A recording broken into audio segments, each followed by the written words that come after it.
Former National Director of Public Prosecutions Bulelani Ngcuka has denied that politics stood in the way of justice. Testifying before the TRC Cases Inquiry in Johannesburg, Ngcuka described an NPA in its infancy, under-resourced and dealing with cases already decades old. He says when the authority was established, he inherited prosecutions from the old order. I think it's important to note that when I set up the NPA, I inherited the people who were working there. And some of these people are the ones who were prosecuting us when we were waging the struggle.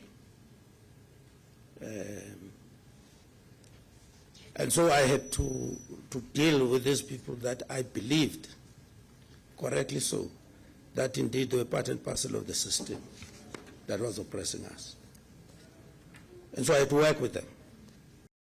He flatly denied that there was any political interference during his 6 years at the helm of the NPA.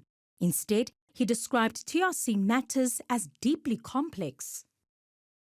Everybody wanted all their cases to be investigated by the DSO, and it just was not possible. We didn't have the numbers to do that. It was very, very difficult to decide which cases to take and which cases not to take. All of them deserved the attention, but it was challenging.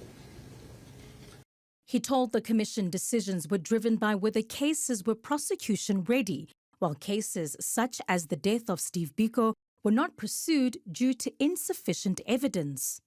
There were some of the cases, you take, for example, you take the Biko case.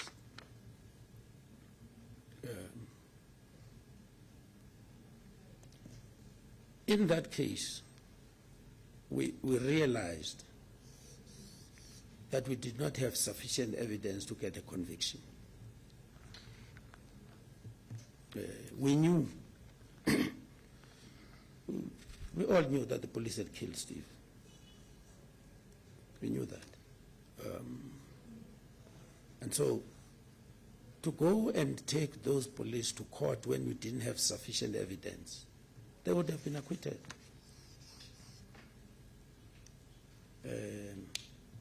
And would have ended up with egg on our faces to go and prosecute a case that you know you're going to lose.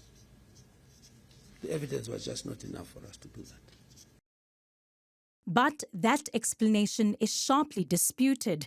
In a sworn affidavit before the Commission, retired prosecutor Anton Ackerman alleges investigations were stalled not by a lack of evidence, but by institutional resistance and political sensitivity that blocked key investigative pathways. Earlier, Ngcuka's lawyers sought to block victims' families from cross-examining him. The bid was dismissed, with Chairperson Justice Sisi Kampepe confirming that cross-examination will take place at a later stage. For Newzroom Afrika on Channel 405, I'm Veronica Makhoali in Johannesburg.